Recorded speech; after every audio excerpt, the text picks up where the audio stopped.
आज हम हैं अनस एनआईएस के कैंपस के अंदर और आज हम आपको मिलाने जा रहे हैं एक एनआईएस कोच से जो योगासन के अंदर एनआईएस करी हुई है सर की।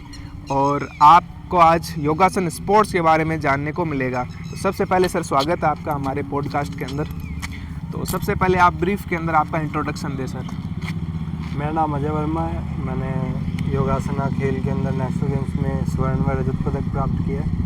सीनियर नेशनल में कांस्य पदक प्राप्त करने के साथ golden book of world record के अंदर योगासना और इनलाइन स्केट्स पे रिकॉर्ड बनाया हुआ है। ओके, तो सर आपसे सबसे पहला सवाल ये है कि योगासन स्पोर्ट्स और योग के अंदर क्या अंतर है, क्या फ़र्क है योग और योगासन स्पोर्ट्स के अंदर? योग और योगासन स्पोर्ट्स बहुत ही भिन्न चीज़ें हैं, किंतु वह एक भी हैं।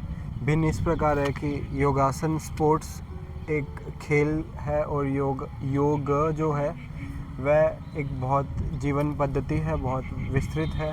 और उसी विस्तृत जीवन पद्धति के अंदर एक अंश मात्र योगासन है जो अपने आप में अगर खेल में आता है तो वह भी एक संपूर्ण खेल है। जी, तो सर कोई भी बच्चा अगर स्कूल के अंदर है और वो गेम करना चाहता है, क्या स्कूल के अंदर योगासन स्पोर्ट्स का कंपटीशन होता है? और होता है तो कौन सी फेडरेशन करवाती है और उसके अंदर कौन कौन सी एज कैटेगरी है, वो आप थोड़ा विस्तार से बताएं।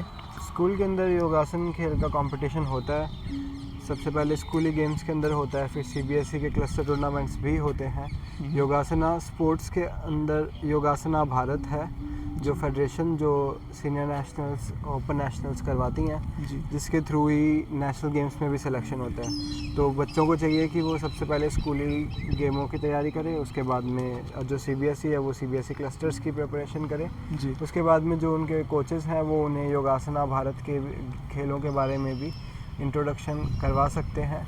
इसके अंदर खेल 10 साल से शुरू हो जाता है। 10 से 14 का एक ग्रुप रहता है सब जूनियर, फिर उसके बाद में 14 से 18 का जूनियर, फिर 18 से 28 का सीनियर, 28 से 35 का सीनियर ए, फिर 35 से 45 सीनियर बी और 45 से 55 सीनियर सी। इस प्रकार से बच्चे से लेके उसके पेरेंट्स तक ये खेल को कर सकते हैं। जी, ये एक बहुत बड़ी चीज़ है कि आप चाहे 10 साल के बच्चे हो, चाहे एज्ड आप प्रौढ़ व्यक्ति हो, आप खेल सकते हैं योगासन स्पोर्ट्स के अंदर। तो क्या सर योगासन भारत की मान्यता है भारत के अंदर, क्या फेडरेशन वैल्यूबल है? योगासन भारत इकलौती ऐसी फेडरेशन है योग की जो इंडियन ओलंपिक एसोसिएशन से एफिलेटेड है और जिसके परिणाम स्वरूप मुझे भी पर्सनली गवर्नमेंट ऑफ उत्तराखंड से भारी कैश अवार्ड मिला था। अराउंड हमारी टीम को अराउंड 50-60 लाख रुपए मिले हैं। तो ये बहुत बड़ा अमाउंट है और इसी से ये प्रमाणित भी होता है कि योगासन भारत एक ये है कि स्कूल का बच्चा कोई स्पोर्ट्स खेल रहा है और इसके अलावा कोई बच्चा अगर कॉलेज के अंदर है तो कॉलेज वाले बच्चे कैसे कैरी ऑन कर सकता है योगा को? क्या कॉलेज के अंदर टूर्नामेंट्स होते हैं या नहीं होते? कॉलेज के अंदर भी टूर्नामेंट्स होते हैं। सबसे पहले इंटर यूनिवर्सिटी अगर मैं बोला जाए तो बहुत पुराना चल रहा है। उसके बाद में इंटर यूनिवर्सिटी को हटा दें, कॉलेज के अंदर का हो गया और कॉलेज के बाहर का योगासना भारत के अंदर पार्टिसिपेट कर सकते हैं। उसके बाद में इंटर यूनिवर्सिटी को ही आगे जाके फिर खेलो इंडिया सीनियर में ले जाया जाता है, यूथ खेलो इंडिया में। और इसी प्रकार से योगासन भारत और इंटर यूनिवर्सिटीज़ ही बच्चों को आगे खेल के अंदर बढ़ाता है। अगर योग शुरू करना चाहे, कोई दूसरे गेम में योगा के अंदर स्विच करना चाहे या शुरुआत से ही स्पोर्ट्स शुरू करे तो उसको क्या चीज़ें ध्यान में रखनी चाहिए, कैसे प्रैक्टिस शुरू करनी चाहिए योगा की? जो भी सबसे पहले उसे एक अच्छा कोच देखना चाहिए, बिकॉज बिना कोच के कोई भी खेल करना क्या आज के समय में सोशल मीडिया के या यूट्यूब की मदद से सीख सकते हैं? सोशल मीडिया और यूट्यूब एक बहुत ही अच्छा माध्यम है सिखाने के लिए, क्योंकि एक कोच को ज़्यादा दूर नहीं जाना पड़ता और एक स्टूडेंट को भी उसके पास आने की ज़रूरत नहीं होती, वो अपने घर बैठे सीख सकता है। वो उस कोच के कौशल पे डिपेंड करता है कि कितने स्किल्स उसके अंदर है सिखाने की और वह उस छात्र के सीखने में कि वो कितना सीख पा रहा है, क्योंकि ऑनलाइन ट्रेनिंग के पॉजिटिव और नेगेटिव दोनों इफेक्ट है। तो बट हाँ, अगर जो सीखने चाहते हैं उनके लिए पॉजिटिव ही होता है, बिकॉज जो सीखेगा, जो बताएगा, उसको ध्यान से सुनेगा तो वो अच्छे से कर पाएगा। इवन मेरे भी इसी साल मैं एनआईएस कर रहा था तो मेरा जो बच्चा है वो अभी सीनियर नेशनल के अंदर अग्नि ओझा, उसका ट्रेडिशनल में सीनियर में गोल्ड आया था। तो वो ऑनलाइन ट्रेनिंग का ही एक माध्यम से वो गोल जी। ला पाया था। आप सर शुरुआत में योग से कैसे जुड़े, कौन माध्यम था आपको योग में लाने के लिए? योग में जुड़ने का माध्यम मेरे खुद पिताश्री थे। वो अपने होम टाउन के अंदर, मुझे छोटा था तब, तोड़ मरोड़ते रहते थे, लेकिन जी। उस टाइम खेल का कुछ पता नहीं था। उसके बाद में मैंने राजस्थानी कालबेलिया किया। कालबेलिया के अंदर मोमेंट्स ऐसे होते हैं डांस के कि कालबेलिया नृत्य। जिसके अंदर हम लोग बैक बैंड में जाके इन चीज़ें पीछे से पिक करते हैं। तो वो एक चक्रासन का जाने का तरीका भी था, जो उस टाइम चक्रासन नहीं पता था। उस टाइम डांस में थे तो ब्रिज पता था।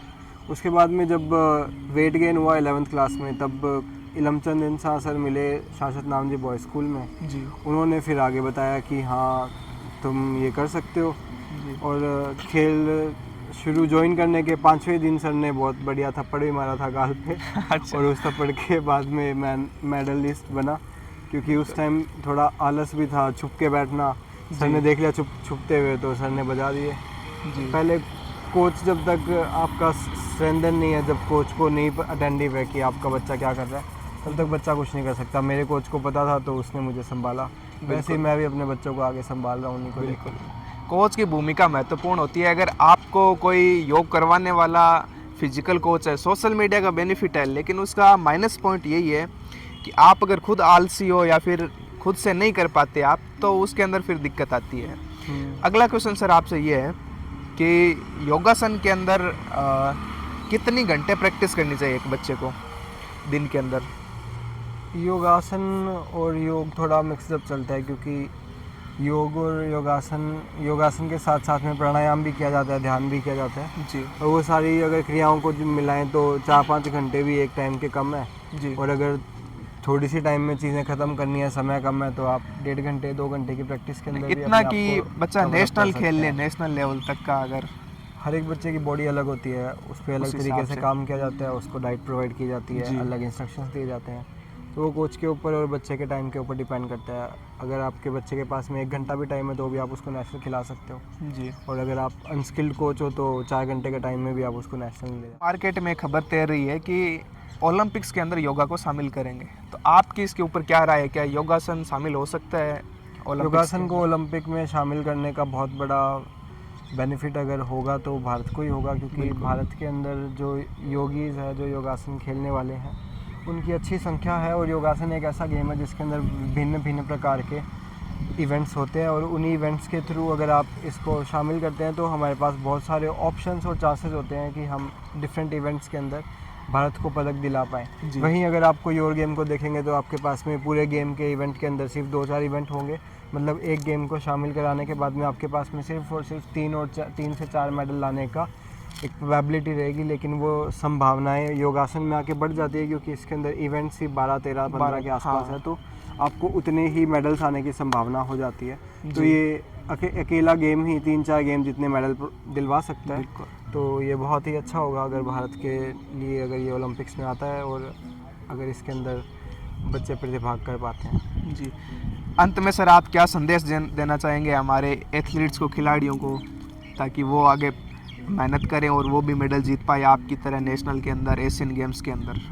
अंत में बस एक गीता जी का श्लोक याद आता है, जिसमें भगवान श्री कृष्ण जी कहते हैं कि बुद्धि युक्तो जहाति है उभे सुकृत दुष्कृते तस्माद योगा युज्यस्व योगः कर्मसु कौशलम। इसका मतलब ये है, योगः कर्मसु कौशलम, skilfulness of your action is termed as yoga. अगर आप कोई भी खेल कर रहे हैं, अगर योग के साथ साथ में भी अगर आप जिस भी खेल के अंदर अपने कौशल के ऊपर कार्य कर रहे हैं तो वही योग है।